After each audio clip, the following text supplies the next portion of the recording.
I forgot how I think I watched one World Series of Poker like really early on. You know, like when it just got big and it was on TV, and I was playing a lot of poker and watching these guys, and I forgot. I think I happened to watch the tournament that Eric Lundgren won, and so I was like, oh, I want to see it. So he had a book out, and I read his book, and it was, he's an interesting guy, but he had a lot of great thoughts in there, and that was one that always kind of stuck out with me, especially playing poker, but with life too. I mean, what I forget what the psychological thing is, but you are more affected by loss than you are by gain.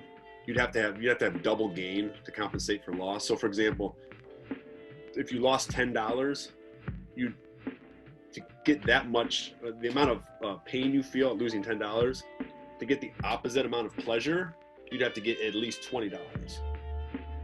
If that makes sense to you, explain that right. So, at the emotional level. So we're built for like being affected more by pain, and I think that's kind of a biological thing to keep us safe, certainly, right?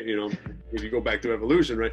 But it plays out in so many different realms here. It's not that you shouldn't take risk, but calculate the risk, right? Because pain points just affect us psychologically way more than gain does, at least in kind.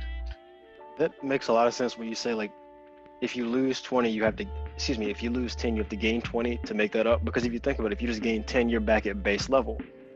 So it's like, I was already here, I should expect that. I think that's a really interesting way to look at it. And it's really easy to illustrate that when you put it in financial terms. But one thing that you were just talking about was calculated risk, which is another concept from 12 Rules of Life, where we talk about the relationship between, I don't talk about it, it's not my book. But Jordan Peterson, he talks about the relationship between chaos and order. And so ideally, you don't want to be entirely on one side or the other. You kind of want to have one foot in order, to where you have stability and you're able to regulate things. And then you also want to have one foot in chaos, because that's where you're experiencing new things and you're learning about the world around you and taking in new information. And so now that I'm this is one of the reasons I really want to do this episode, was because across different books and different experiences that we have, I kind of like see an underlying theme that runs through all these different forms of literature. And then even what you were just saying about the poker players quote, and then about calculated risk.